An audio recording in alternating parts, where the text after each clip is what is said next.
ಒಂದ್ ಊರ್ನಲ್ಲಿ ಒಬ್ರು ತಂದೆ ಇರ್ತಾರೆ, ಅವರಿಗೊಬ್ಬ ಮಗ ಇರ್ತಾನೆ. ತಂದೆಗೆ ತನ್ನ ಮಗನಿಗೆ ಸೈಕಲ್ ಓಡಿಸ್ಲಿಕ್ಕೆ ಹೇಳ್ಕೊಡ್ಬೇಕು ಅಂತ. ಮೊದಲನೇ ದಿನ ಅವರು ಏನು ಮಾತನಾಡೋದಿಲ್ಲ, ತಾವೇ ಸೈಕಲ್ ಅನ್ನ ಓಡಿಸಿ ಅವನಿಗೆ ತೋರಿಸ್ತಾರೆ. ಇನ್ನು ಎರಡನೇ ದಿನ ಬ್ರೇಕ್ ಅಂದ್ರೆ ಇದು, ಪ್ಯಾಡಲ್ ಅಂದ್ರೆ ಇದು, ಈ ತರ ಅವರ ಮದರ್ ಟಂಗ್ ಅಲ್ಲಿ ಅವರು ವಿವರಣೆಯನ್ನ ಮಾಡ್ತಾರೆ. ಇನ್ನು ಮೂರನೇ ದಿನ ಮೊದಲು ಬ್ಯಾಲೆನ್ಸ್, ನಂತರ ಪ್ಯಾಡಲ್, ನಂತರ ಬ್ರೇಕ್ ಎಂದು ಅದರ ಸ್ಟೆಪ್ ಬೈ ಸ್ಟೆಪ್ ಅನ್ನ ಪ್ರಾಕ್ಟೀಸ್ ಮಾಡಿಸ್ತಾರೆ. ನಾಲ್ಕನೇ ದಿನ ನೀನೇ ಓಡ್ಸು, ನಾನು ಇನ್ನ ಹಿಂದೆ ಬರ್ತೇನೆ ಅಂತ ಮಗನನ್ನ ಪ್ರೋತ್ಸಾಹ ಮಾಡ್ತಾರೆ. ಇನ್ನು ಐದನೇ ದಿನ ಮಗ ಬಿದ್ದಾಗ, ಬ್ಯಾಲೆನ್ಸ್ ತಪ್ಪಿ ಬೀಳ್ತಾನೆ, ಆ ಟೈಮ್ನಲ್ಲಿ ಎಲ್ಲಿ ತಪ್ಪಾಯಿತು ಅಂತ ಅದನ್ನ ಐಡೆಂಟಿಫೈ ಮಾಡಿ ಆ ತಪ್ಪನ್ನ ಮತ್ತೆ ಮಾಡದಂತೆ ಅವನಿಗೆ ಏನ್ ಮಾಡ್ತಾರೆ, ಸ್ಪೆಷಲ್ ಆಗಿ ಪ್ರಾಕ್ಟೀಸ್ ಮಾಡಿಸ್ತಾರೆ. ನಂತರ ತಂದೆ ಹೇಳ್ತಾರೆ, ಗುರಿ ಒಂದೇ, ಸೈಕಲ್ ಓಡಿಸ್ಲಿಕ್ಕೆ ಕಲಿಸೋದು, ಆದ್ರೆ ಕಲಿಸುವಂತ ವಿಧಾನಗಳು ಮಾತ್ರ ಬೇರೆ ಬೇರೆ ಆಗಿತ್ತು ಅಲ್ವಾ? ಅದೇ ರೀತಿ ನಾವು ವಿದ್ಯಾರ್ಥಿಗಳಿಗೆ ಯಾವುದೋ ಒಂದು ಹೊಸ ಲ್ಯಾಂಗ್ವೇಜ್ ಅನ್ನು ಕಲಿಸುವಾಗ ಬೇರೆ ಬೇರೆ ಮೆಥಡ್ಸ್ ಗಳನ್ನ ಯೂಸ್ ಮಾಡ್ತೇವೆ.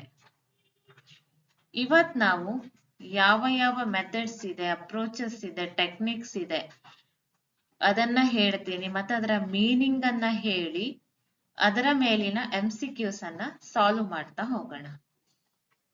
ಓಕೆನಾ? ಇವತ್ ನಾವು ನೋಡುವಂತಹ ಮೆಥಡ್ಸ್ ಅಥವಾ ಅಪ್ರೋಚ್ ಯಾವ್ಯಾವುದಪ್ಪ ಅಂದ್ರೆ direct method, bilingual method, structural approach, communicative approach, constructivism and remedial teaching. ನೀವು ಇಂಗ್ಲಿಷ್ ಪೆಡಗಾಗಿಯನ್ನ ಆಲ್ರೆಡಿ ಸ್ಟಡಿ ಮಾಡಿದ್ರೆ ನಿಮ್ಗೆ ಇದ್ರ ಬಗ್ಗೆ ಖಂಡಿತವಾಗಿಯೂ ಐಡಿಯಾ ಇದ್ದೇ ಇರತ್ತೆ. ಸೊ ತಡ ಮಾಡದೆ ನೆಕ್ಸ್ಟ್ ಸ್ಲೈಡ್ಸಿಗೆ ಹೋಗ್ತೇನೆ. First one is the direct method. Direct method is a language teaching method in which the target language is used directly for instruction without using the learner's mother tongue. Meaning conveyed through demonstration, pictures, actions, objects and real life situations. ಇಲ್ಲಿ direct method ಏನಪ್ಪಾ ಅಂದ್ರೆ ಹೆಸರೇ ಸೂಚಿಸುವಂತೆ ನಾವು ಯಾವ language ಅನ್ನ ಕಲಿಸ್ಲಿಕ್ಕೆ ಇದ್ದೇವೋ ಅದನ್ನ ನಾವು ಟಾರ್ಗೆಟ್ ಲ್ಯಾಂಗ್ವೇಜ್ ಅಂತ ಕರಿತೇವೆ. ಓಕೆನಾ? ಸೊ ಆ ಲ್ಯಾಂಗ್ವೇಜ್ ನಲ್ಲಿ ಏನ್ ಮಾಡುವಂತದ್ದು, ಟೀಚ್ ಮಾಡುವಂತದ್ದು. The direct method is a language teaching method. ಇದು ಒಂದು ಲ್ಯಾಂಗ್ವೇಜ್ ಅನ್ನ ಕಲಿಸ್ಲಿಕ್ಕೆ ಇರುವಂತಹ ಮೆಥಡ್ ಅಂತಾನೆ ಕನ್ಸಿಡರ್ ಮಾಡ್ತೇವೆ. In which the target language is used directly. So ಯಾವ ಲ್ಯಾಂಗ್ವೇಜ್ ಅನ್ನ ನಾವು, ಸಪೋಸ್ ಎಕ್ಸಾಂಪಲ್ ನಾವು ಇಂಗ್ಲಿಷ್ ಅನ್ನ ಕಲಿಸ್ಲಿಕ್ಕಿದ್ದೇವೆ ಅಂದ್ರೆ ಇಂಗ್ಲಿಷ್ ನಲ್ಲೇ ನಾವೇನ್ ಮಾಡ್ತೇವೆ, ಇನ್ಸ್ಟ್ರಕ್ಷನ್ಸ್ ಅನ್ನ ಕೊಡೋದಿರ್ಬೋದು, ಎಕ್ಸ್ಪ್ಲೇನ್ ಮಾಡೋದಿರ್ಬೋದು, ಸೊ ಕಮ್ಯುನಿಕೇಶನ್ ಮಾಡೋದಿರ್ಬೋದು, ಎಲ್ಲ ಇಂಗ್ಲಿಷ್ ನಲ್ಲೇ ಮಾಡ್ತೇವೆ ಡೈರೆಕ್ಟ್ ಮೆಥಡ್ ಅಲ್ಲಿ. Meaning conveyed through demonstration. ಯಾವುದೋ ಒಂದು ನಿಮ್ಗೆ ಅದರ ಅರ್ಥವನ್ನ ಹೇಳ್ಬೇಕು, ಆದ್ರೆ ಏನಾಗ್ತಾ ಇಲ್ಲ, ಡೈರೆಕ್ಟ್ ಮೆಥಡ್ ಅಲ್ಲಿ ಹೇಳಿದ್ರೆ ಸ್ಟೂಡೆಂಟ್ಸಿಗೆ ಅದು ಅರ್ಥ ಆಗ್ತಾ ಇಲ್ಲ ಅಂತ ಅನ್ಕೊಂಡ್ರೆ ಆವಾಗ ನೀವ್ ಏನ್ ಮಾಡ್ತೀರಾ, ಸ್ಟೂಡೆಂಟ್ಸ್ ಮದರ್ ಟಂಗ್ ಅಲ್ಲಿ ಹೇಳಲ್ಲ ಡೈರೆಕ್ಟ್ ಮೆಥಡ್ ಅಲ್ಲಿ. ಅದರ ಬದಲಿಗೆ ಡೆಮಾನ್ಸ್ಟ್ರೇಷನ್ಸ್ ಮಾಡೋದ್ರ ಮೂಲಕ, ಅಂದ್ರೆ ಒಂದು ವಸ್ತುವನ್ನ ತೋರಿಸುವಂತಹ ಮೂಲಕ ಅಥವಾ ಸನ್ನೆಗಳನ್ನ ಮಾಡುವ ಮೂಲಕ ಇರ್ಬೋದು, ಪಿಕ್ಚರ್ಸ್ ಚಿತ್ರಗಳನ್ನ ತೋರಿಸುವ ಮೂಲಕ, ಆಕ್ಷನ್ ಮಾಡುವ ಮೂಲಕ, ಅಥವಾ ರಿಯಲ್ ಆಬ್ಜೆಕ್ಟ್ ಅನ್ನ ತೋರಿಸುವ ಮೂಲಕ, ಅಥವಾ ರಿಯಲ್ ಲೈಫ್ ಸಿಚುವೇಶನ್ಸ್. ಈಗ ಫಾರ್ ಎಕ್ಸಾಂಪಲ್ ಇಂಗ್ಲಿಷ್ ನಲ್ಲಿ ನಾವು ಆಪಲ್ ಅಂತ ಹೇಳ್ತಾರೆ ಅಂತ ಇಟ್ಕೊಳ್ಳಿ ಟೀಚರ್, ಬಟ್ ಸ್ಟೂಡೆಂಟಿಗೆ ಆಪಲ್ ಅಂದ್ರೆ ಏನು ಅಂತ ಗೊತ್ತಾಗ್ತಾ ಇಲ್ಲ. ಅವಾಗ ನಾವು ಕನ್ನಡದಲ್ಲಿ ಆಪಲ್ ಅಂದ್ರೆ ಸೇಬು ಅಂತ ಹೇಳಲ್ಲ ಡೈರೆಕ್ಟ್ ಮೆಥಡ್ ಅಲ್ಲಿ.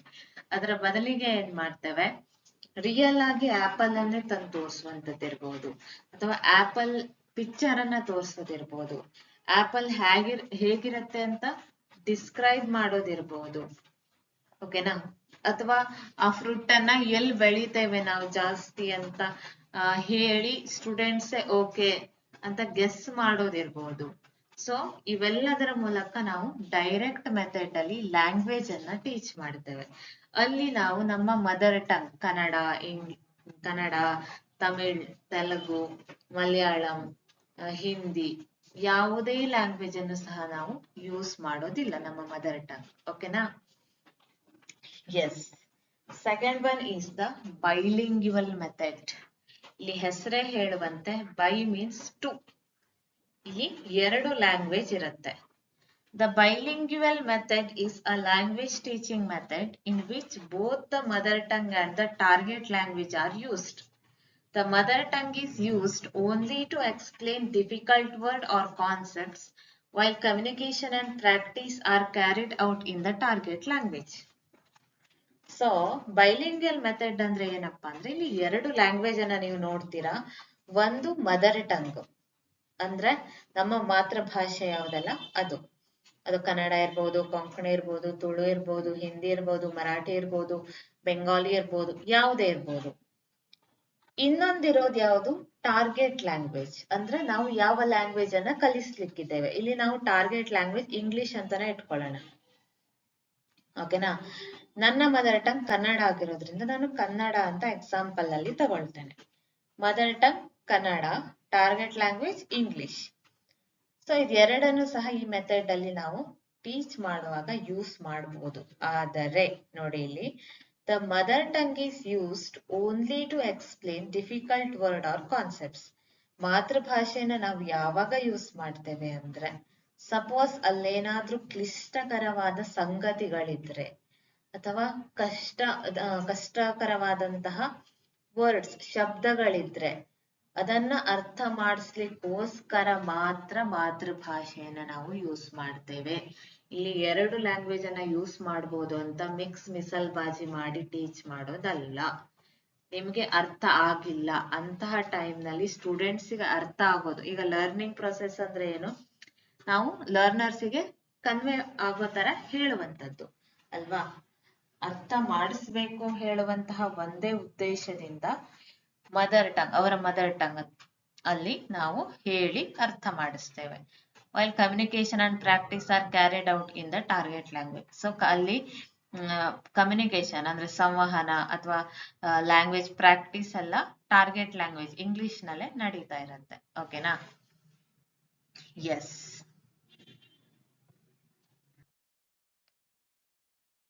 ಥರ್ಡ್ ಒನ್ ಸ್ಟ್ರಕ್ಚರಲ್ ಅಪ್ರೋಚ್ ಅಂದ್ರೆ ಇಲ್ಲಿ ರಚನಾತ್ಮಕ ವಿಧಾನ ಅಂತ ಕರಿತೇವೆ. The structural approach is a language teaching approach which emphasizes the systematic teaching of language structures through graded practice to develop correct language habits. ಇಲ್ಲಿ ರಚನಾತ್ಮಕ ವಿಧಾನ ಅನ್ನುವಂಥದ್ದು ಸಹ ಟೀಚಿಂಗ್ ಅಲ್ಲಿ ಲ್ಯಾಂಗ್ವೇಜ್ ಟೀಚಿಂಗ್ ಅಲ್ಲಿ ಯೂಸ್ ಮಾಡ್ತೇವೆ. ಇದರಲ್ಲಿ ಏನಿರುತ್ತೆ ಅಂದ್ರೆ ಸಿಸ್ಟಮ್ಯಾಟಿಕ್ ಟೀಚಿಂಗ್ ಆಫ್ ಲ್ಯಾಂಗ್ವೇಜ್. ಒಂದು ಲ್ಯಾಂಗ್ವೇಜ್ ಅನ್ನ ನೀವು ಸಿಸ್ಟಮ್ಯಾಟಿಕ್ ಆಗಿ ಕಲಿಬೇಕು ಅಂದ್ರೆ ಸೆಂಟೆನ್ಸಿನ ಸ್ಟ್ರಕ್ಚರ್ಸ್ ನಿಮ್ಗೆ ಗೊತ್ತಾಗ್ತಾ ಹೋಗ್ಬೇಕು. ಕರೆಕ್ಟ್ ವೇದಲ್ಲಿ ಅದನ್ನ ನೀವು ಯೂಸ್ ಮಾಡ್ಲಿಕ್ಕೆ ತಿಳ್ಕೊಳ್ತಾ ಹೋಗ್ಬೇಕು ಅಲ್ವಾ? ಅದಕ್ಕೋಸ್ಕರ ಏನ್ ಮಾಡ್ತಾರೆ ಟೀಚರ್ ಒಂದು ಸೆಂಟೆನ್ಸ್ ಅನ್ನ ಕೊಡ್ತಾರೆ. ಅದೇ ಮಾದರಿಯಲ್ಲಿ ನೀವು ಬೇರೆ ಬೇರೆ ಸೆಂಟೆನ್ಸ್ ಅನ್ನ ಫಾರ್ಮ್ ಮಾಡ್ಲಿಕ್ಕೆ ಅವರು ನಿಮ್ಗೆ ಟಾಸ್ಕ್ ಕೊಡ್ತಾರೆ. ನಿಮ್ಗೆ ಮೀನ್ಸ್ ಸ್ಟೂಡೆಂಟ್ಸ್ಗೆ ಟಾಸ್ಕ್ ಕೊಡ್ತಾರೆ. ಸೊ ಅವಾಗ ಸ್ಟೂಡೆಂಟ್ಸ್ ಏನ್ ಮಾಡ್ತಾರೆ, ಟೀಚರ್ಸ್ ಯಾವ ಎಕ್ಸಾಂಪಲ್ ಕೊಟ್ಟಿರ್ತಾರಲ್ಲ ಅದೇ ಮಾದರಿಯಲ್ಲಿ ಬೇರೆ ಬೇರೆ ಸೆಂಟೆನ್ಸ್ ಗಳನ್ನ ಫಾರ್ಮ್ ಮಾಡ್ತಾರೆ. ಇದರಿಂದ ಏನಾಗತ್ತೆ, ಕರೆಕ್ಟ್ ಲ್ಯಾಂಗ್ವೇಜ್ ಹ್ಯಾಬಿಟ್ಸ್ ಬೆಳೀತಾ ಹೋಗತ್ತೆ. ಅಂದ್ರೆ ಲ್ಯಾಂಗ್ವೇಜ್ ಅಲ್ಲಿ ಸೆಂಟೆನ್ಸ್ ಇಂಪಾರ್ಟೆಂಟ್, ಆ ಸೆಂಟೆನ್ಸ್ ಫಾರ್ಮೇಶನ್ ಕರೆಕ್ಟ್ ಆಗ್ತಾ ಹೋಗತ್ತೆ. ಫಾರ್ ಎಕ್ಸಾಂಪಲ್ ಟೀಚರ್ ಹೇಳ್ತಾರೆ ದಿಸ್ ಈಸ್ ಅ ಬುಕ್ ಅಂತ. ಅವಾಗ ಸ್ಟೂಡೆಂಟ್ಸ್ ಏನ್ ಮಾಡ್ತಾರೆ ಅದೇ ಮಾದರಿಯಲ್ಲಿ ಬರೀತಾ ಹೋಗ್ತಾರೆ ಬೇರೆ ಬೇರೆ ಎಕ್ಸಾಂಪಲ್ಸ್ ಗಳನ್ನ. This is a bag, this is a table, this is a bench, this is a desk, this is a pencil, this is a eraser. So ಇದೇ ತರ ಸ್ಟೂಡೆಂಟ್ಸ್ ಏನ್ ಮಾಡ್ತಾರೆ ಲ್ಯಾಂಗ್ವೇಜ್ ಸೆಂಟೆನ್ಸ್ ಅನ್ನ ಫಾರ್ಮ್ ಮಾಡ್ತಾ ಹೋಗ್ತಾರೆ. ಓಕೆನಾ? S. Next, communicative approach. The communicative approach is a learner-centered approach that aims to develop learners' communicative competence by engaging them in meaningful and real-life communication rather than memorizing grammar rules. ಈ communicative approach ಅಂದ್ರೆ ಸಂವಹನಾತ್ಮಕ ವಿಧಾನ ಅಂತ ಕರಿತೇವೆ. ಇದೊಂದು learner centred approach ಅಂದ್ರೆ ವಿದ್ಯಾರ್ಥಿ ಕೇಂದ್ರಿತ ವಿಧಾನ ಅಂತ ಹೇಳ್ಬೋದು. ಯಾಕಂದ್ರೆ ಇದರ ಗುರಿ ಏನಪ್ಪಾ ಅಂದ್ರೆ to develop learners communicative competence. ಈ ಮಕ್ಕಳಲ್ಲಿ ಕಮ್ಯುನಿಕೇಶನ್ ಸಂವಹನವನ್ನ ಮಾಡುವಂತಹ ಕೌಶಲ್ಯವನ್ನ ಬೆಳೆಸುವಂತದ್ದು. ಹೇಗೆ? By engaging them in meaningful and real life communication. ಅವರನ್ನ ರಿಯಲ್ ಲೈಫ್ ಸಿಚುವೇಶನ್ ನಲ್ಲಿ ಮಾತಾಡ್ಲಿಕ್ಕೆ ಬಿಡುವಂತದ್ದು. ಓಕೆನಾ? ಈಗ ಏನ್ ಮಾಡ್ತಾರೆ ಟೀಚರ್ಸು ಇದರ ಕಮ್ಯುನಿಕೇಟಿವ್ ಅಪ್ರೋಚ್ ಅನ್ನ ಇಂಪ್ರೂವ್ ಮಾಡ್ಲಿಕ್ಕೋಸ್ಕರ ಕ್ಲಾಸ್ ನಲ್ಲಿ ಸ್ಪೀಚ್ ಕಾಂಪಿಟೇಷನ್ ಇಡುವಂತದ್ದಿರ್ಬೋದು, ಪಿಕ್ ಅಂಡ್ ಸ್ಪೀಕ್ ಅನ್ನ ಇಡುವಂತದ್ದಿರ್ಬೋದು, ರೋಲ್ ಪ್ಲೇ ಅನ್ನ ಇಡುವಂತದ್ದಿರ್ಬೋದು, ಅಥವಾ ಯಾವ್ದಾದ್ರು ಒಂದು ಸಿಚುವೇಶನ್ ಅನ್ನ ಕೊಟ್ಟು ಅದ್ರ ಬಗ್ಗೆ ಕನ್ವರ್ಸೇಷನ್ ಅನ್ನ ಮಾಡುವಂತದ್ದಿರ್ಬೋದು. ಫಾರ್ ಎಕ್ಸಾಂಪಲ್, ಇಬ್ರು ಸ್ಟೂಡೆಂಟ್ಸ್ ಅನ್ನ ಕರೆದು ನೀವು ಬ್ಯಾಂಕಿಗೆ ಹೋದಾಗ ಏನೆಲ್ಲ ಕನ್ವರ್ಸೇಷನ್ ಅನ್ನ ಮಾಡ್ತೀರಾ, ಬ್ಯಾಂಕ್ ಅಲ್ಲಿ ನಿಮ್ಗೊಂದು ಅಕೌಂಟ್ ಓಪನ್ ಮಾಡ್ಬೇಕಾಗಿದೆ, ನಿಮ್ಮ ಅಕೌಂಟ್ ಅನ್ನ ಕ್ಲೋಸ್ ಮಾಡ್ಬೇಕಾಗಿದೆ, ಅಥವಾ ನಿಮ್ಗೆ ನಿಮ್ಮ ಅಕೌಂಟ್ ಇಂದ ಎಷ್ಟು ಹಣವನ್ನ ಡ್ರಾ ಮಾಡ್ಬೇಕಾಗಿದೆ. ಆ ಟೈಮ್ ನಲ್ಲಿ ಯಾವ ತರ ಕಮ್ಯುನಿಕೇಟ್ ಮಾಡ್ತೀರಾ ಅದನ್ನ ಅವರು ಕ್ಲಾಸ್ ರೂಮ್ ನಲ್ಲಿ ಮಾಡಿಸಿ ಪ್ರಾಕ್ಟೀಸ್ ಮಾಡಿಸ್ಬೋದು. ಅಥವಾ ಯಾವುದೋ ಒಂದು ಗ್ರೋಸರಿ ಶಾಪಿಗೆ ಹೋದಾಗ ನೀವು ಏನೆಲ್ಲ ಕ್ವಶನ್ ಅನ್ನ ಕೇಳ್ತೀರಾ, ಅದರ ಬೆಲೆ ಎಷ್ಟು, ಅಥವಾ 1 kgಗೆ ಅದರ ಬೆಲೆ ಎಷ್ಟು, ಈ ತರ ಕೇಳ್ತಾರಲ್ಲ. ಸೊ ಅಂತಹ ಕಮ್ಯುನಿಕೇಶನ್ ಅನ್ನ ಡೆವಲಪ್ ಮಾಡ್ಲಿಕ್ಕೆ ಕೆಲವೊಂದು ಆಕ್ಟಿವಿಟೀಸ್ ಗಳನ್ನ ಟೀಚರ್ಸ್ ಕ್ಲಾಸ್ ರೂಮ್ ನಲ್ಲಿ ಮಕ್ಕಳಿಗೆ ಮಾಡಿಸ್ತಾರೆ. ಪಿಕ್ ಅಂಡ್ ಸ್ಪೀಕ್ ಮಾಡೋದ್ರಿಂದ ಪಟ್ ಅಂತ ಅವ್ರು ಏನ್ ಮಾಡ್ಬೇಕು, ಒಂದು ಟಾಪಿಕ್ ಅನ್ನ ಸೆಲೆಕ್ಟ್ ಮಾಡ್ಕೊಂಡು ಅದ್ರ ಮೇಲೆ ಅವರು ಮಾತನಾಡ್ತಾ ಹೋಗ್ಬೇಕಾಗತ್ತೆ.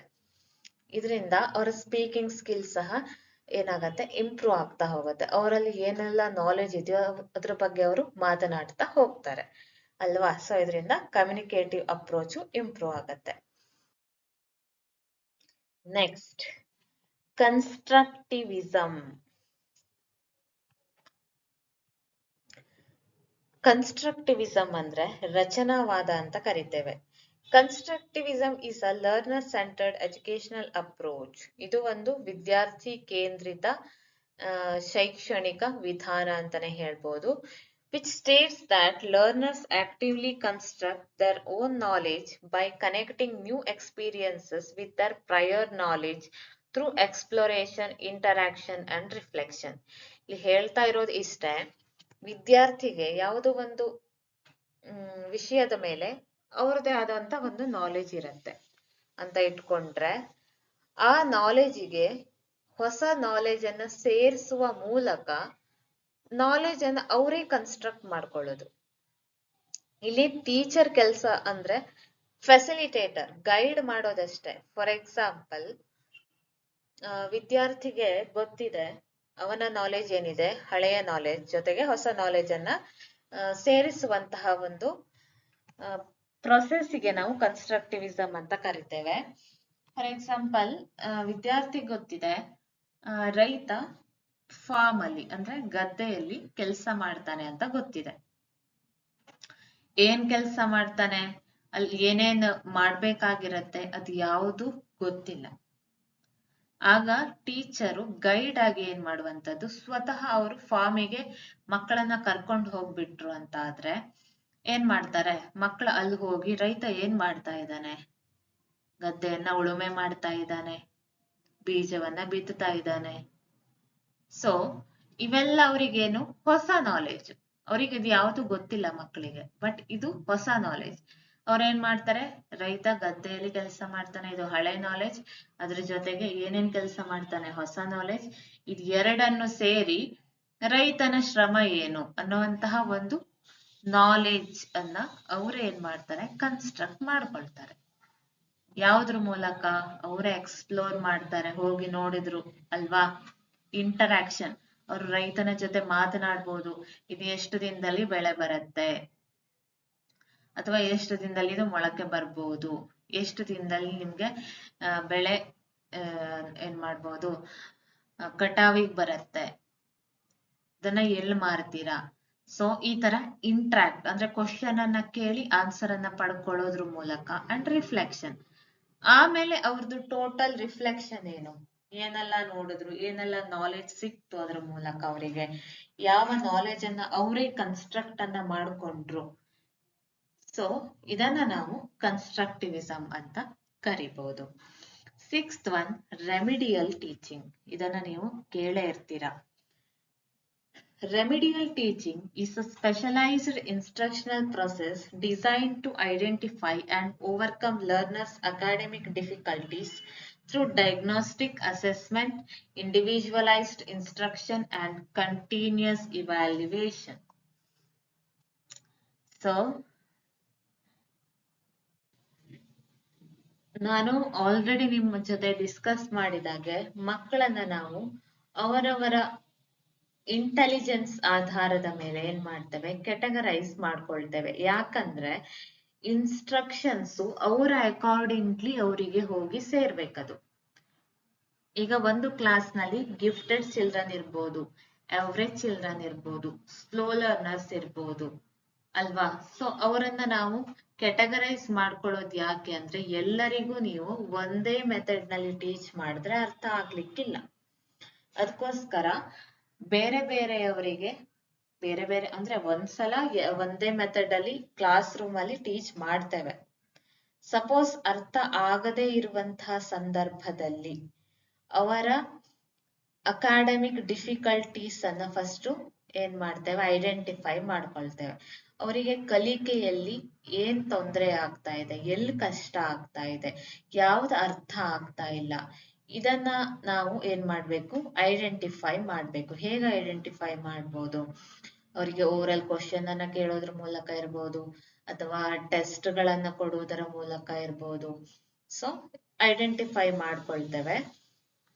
ಆಮೇಲೆ ಅವರಿಗೆ ತಕ್ಕನ ಹಾಗೆ ಏನ್ ಮಾಡ್ತೇವೆ, ಪ್ರತಿಯೊಬ್ಬರಿಗೂ ಇಂಡಿವಿಜುವಲೈಸ್ಡ್ ಇನ್ಸ್ಟ್ರಕ್ಷನ್ ಕೊಡ್ತೇವೆ.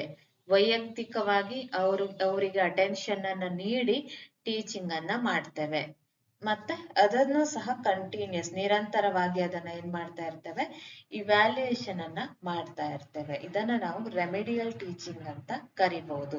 ಸೊ ಇದನ್ನ ನೀವು ಕ್ಲಾಸ್ ರೂಮ್ ಅಲ್ಲೇ ಮಾಡ್ತೀರಿ ಅಂದ್ರೆ ಇದು ಸಾಧ್ಯ ಆಗ್ಲಿಕ್ಕಿಲ್ಲ. ಯಾಕಂದ್ರೆ ಎಲ್ಲಾ ತರದ ಮಕ್ಕಳು ಸಹ ಒಂದೇ ಕ್ಲಾಸ್ ನಲ್ಲಿ ಇರೋದ್ರಿಂದ ನೀವು ಜಸ್ಟ್ ಸ್ಲೋ ಲರ್ನರ್ಸ್ ಅನ್ನ ಹಿಡ್ಕೊಂಡು ಕೂತ್ಕೊಂಡ್ಬಿಟ್ರೆ ಅವರನ್ನೇ ನೀವು ಏನ್ ಮಾಡ್ತಾ ಇರ್ತೀರಾ, ಪ್ರಾಕ್ಟೀಸ್ ಮಾಡಿಸೋದು ಅಥವಾ ಅವ್ರು ಇವ್ಯಾಲ್ಯೂಯೇಟ್ ಮಾಡೋದ್ರಲ್ಲೇ ಆಗ್ಬಿಟ್ರೆ ಉಳಿದ ಮಕ್ಕಳು ಬೋರ್ ಆಗ್ಬಹುದು, ಅಥವಾ ಅವ್ರು ಏನ್ ಮಾಡ್ಬೋದು, ಗಲಾಟೆ ಮಾಡ್ತಾ ಇರ್ಬೋದು.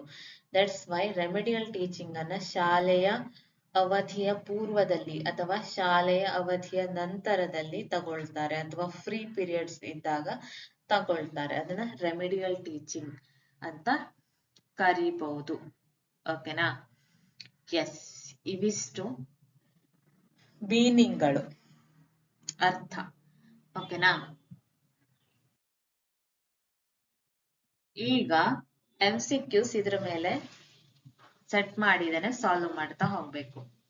The direct method gives importance to A. Translation, B. Grammar rules, C. Speaking, D. Memorization. ಇಲ್ಲಿ ಆನ್ಸರ್ ಏನು? C. Speaking. ಡೈರೆಕ್ಟ್ ಮೆಥಡ್ ಯಾವತ್ತು ಸ್ಪೀಕಿಂಗ್ ಗೆ ಏನ್ ಮಾಡುತ್ತೆ, ಇಂಪಾರ್ಟೆನ್ಸ್ ಅನ್ನ ಕೊಡುತ್ತೆ. In the direct method, the mother tongue is A. Always used, B. Rarely or never used, C. Used for grammar only, D. Used for translation. ಈ answer B. Rarely or never used. Direct method ಅಲ್ಲಿ ನಾವು mother tongue ಅನ್ನ use ಮಾಡೋದೇ ಇಲ್ಲ, ಅಂತಹ ಅನಿವಾರ್ಯ ಸಂದರ್ಭದಲ್ಲಿ ಅಲ್ಲೋ ಇಲ್ಲೋ ಯೂಸ್ ಮಾಡಬಹುದೇನೋ, ಯೂಶುವಲಿ ಯೂಸ್ ಮಾಡಲ್ಲ. That's why rarely or never used ಅಂತ ಆಪ್ಷನ್ ಅನ್ನ ಸೆಲೆಕ್ಟ್ ಮಾಡಿದ್ದೇನೆ. Third one, in which approach is the teacher a facilitator? ಯಾವ ಮೆಥಡ್ ಅಲ್ಲಿ ಟೀಚರು ಗೈಡ್ ಆಗ್ತಾರೆ, ಇದು ಮಾತ್ರ ಡಿಸ್ಕಸ್ ಮಾಡಿದ್ವಿ. ಬಿ ಕನ್ಸ್ಟ್ರಕ್ಟಿವಿಸಮ್, ಇಲ್ಲಿ ಸ್ಟೂಡೆಂಟ್ಸ್ ಏನ್ ಮಾಡ್ಬೇಕು, ಅವರ ನಾಲೆಜಿನ ಜೊತೆಗೆ ಹೊಸ ನಾಲೆಜ್ ಅನ್ನ ತಗೊಂಡು ಅವರೇ ನಾಲೆಜ್ ಅನ್ನ ಬಿಲ್ಡ್ ಮಾಡ್ಕೊಳ್ಬೇಕು. The bilingual method was developed by A Skinner, B Chomsky, C ಪಿಯಾಜೆ, D C J. Dodson. Answer D. C.J. Dodson is the correct answer. Next. Fifth one. A teacher repeatedly practices the sentence, "This is a pen." Which approach is used? ಏನ್ ಮಾಡ್ತಾರೆ ಅವರು, repeated ಆಗಿ ಒಂದು ವಾಕ್ಯವನ್ನ ಹೇಳ್ತಾನೆ ಇರ್ತಾರೆ. ಯಾವ ಅಪ್ರೋಚ್ ಅಲ್ಲಿ? ಆಮೇಲೆ ಸ್ಟೂಡೆಂಟ್ಸ್ಗೂ ಸಹ ಅದೇ ತರದ ಸೆಂಟೆನ್ಸ್ ಅನ್ನ ಫಾರ್ಮ್ ಮಾಡ್ಲಿಕ್ಕೆ, ಪ್ರಾಕ್ಟೀಸ್ ಮಾಡ್ಲಿಕ್ಕೆ ಕೊಡ್ತಾರೆ. ಅದು ಯಾವ ಅಪ್ರೋಚ್ ಇರ್ಬೋದು? Structural approach. ಓಕೆನಾ? S.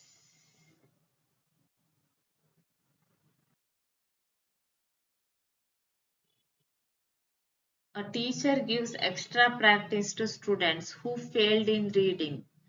This is A. Direct method, B. Structural approach, C. Remedial teaching, D. Communicative approach. The answer is C. Remedial teaching is the correct answer. Next. ಇಷ್ಟು questions ಅನ್ನ ನಾನು solve ಮಾಡಿದ್ದೇನೆ. ಈ methods ಅಥವಾ approach ಬಗ್ಗೆ detailed video ಬೇಕು ಅಂದ್ರೂ ಸಹ ನಾನು ಇಂಡಿವಿಜುವಲ್ ಮೆಥಡ್ಗೆ ಒಂದೊಂದು ಕ್ಲಾಸ್ ಅನ್ನ ಮಾಡಿ ನಿಮ್ಗೆ ಡೀಪ್ ಆಗಿ ಹೇಳುವಂತ ಪ್ರಯತ್ನವನ್ನ ಮಾಡ್ತೇನೆ, ಟೀಚ್ ಮಾಡುವಂತ ಪ್ರಯತ್ನವನ್ನ ಮಾಡ್ತೇನೆ. ನಿಮ್ಗೆ ಈ ವಿಡಿಯೋ ಇಷ್ಟ ಆಗಿದ್ರೆ ಲೈಕ್, ಶೇರ್, ಕಮೆಂಟ್ ಮಾಡಿ, ಹಾಗೆ ನನ್ನ ಚಾನೆಲ್ ಅನ್ನ ಫಾಲೋ ಮಾಡ್ಕೊಳ್ಳಿ. ಮುಂದಿನ ವಿಡಿಯೋ ಜೊತೆ ಮತ್ತೆ ಸಿಗ್ತೇನೆ. ಅಲ್ಲಿಯವರೆಗೂ ಟಾಟಾ, ಬಾಯ್ ಬಾಯ್.